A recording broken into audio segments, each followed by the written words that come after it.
The building construction sector in Zambia has seen a lot of growth in the last few years due to increased investment in infrastructure development. Even though contractors are seizing the opportunities, the sector is still exhibiting inadequate social protection coverage for the majority of workers who are predominantly informally employed.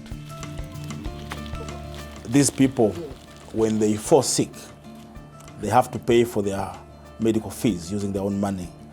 If they get old, they have to depend on their families, they have to depend on the community for their support.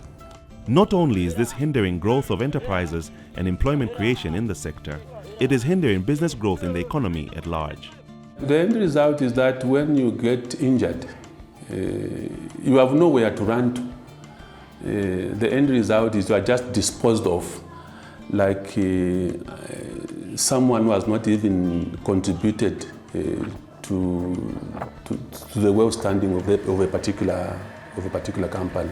But despite these challenges, social protection is starting to make business sense in the building and construction sector. You have to pay for your members where workman's compensation is concerned. In case of injuries, workman's compensation will move in to say, oh, this is your worker and there has been this contribution.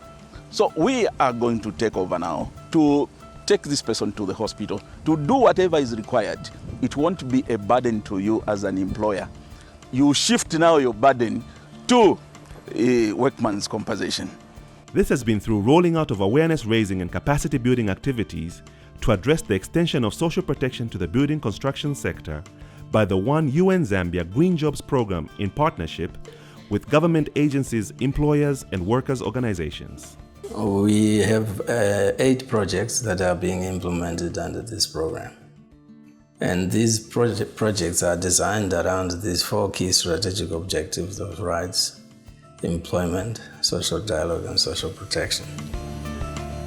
This level of awareness led to the Zambia Green Jobs Programme signing a Memorandum of Understanding with the National Pension Scheme Authority and the Workers' Compensation Fund Control Board to implement activities in collaboration with employers and workers' organizations. The starting point, obviously, is to understand the nature of the sector that we're dealing with.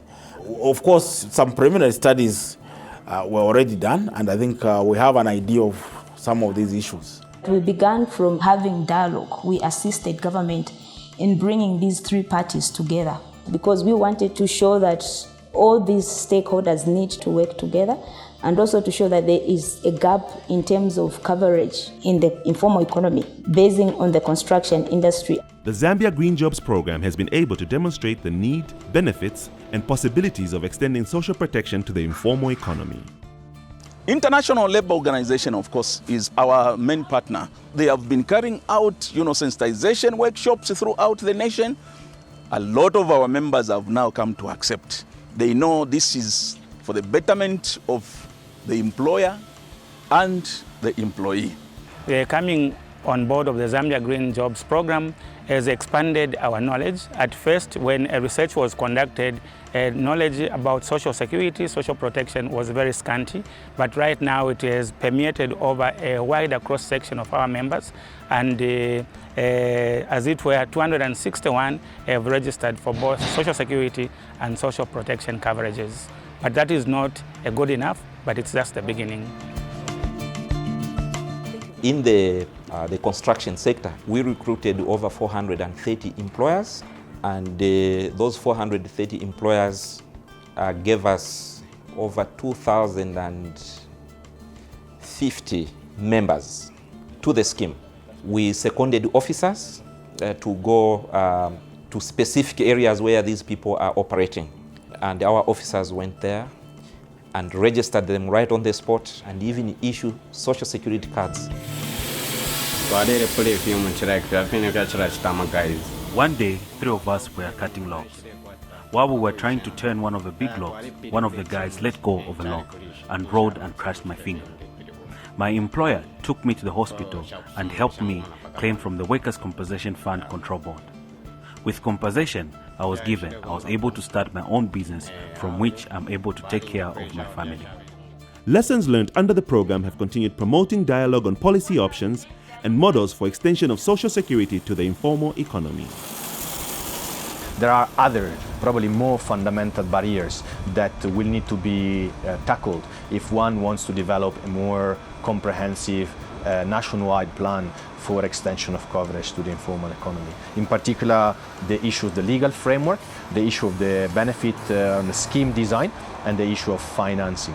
The work is going to start as a follow-up to the Zambia Green Jobs Project at two main levels.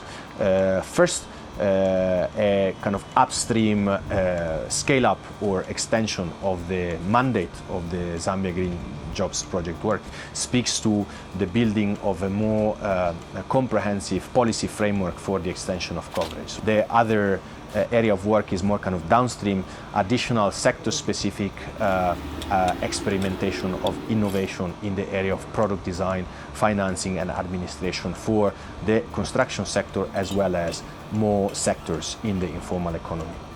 Our programs to extend coverage, this will be accompanied by a very extensive public awareness campaign. These programs will commence very shortly, and therefore I think members of the public will know exactly what we are doing.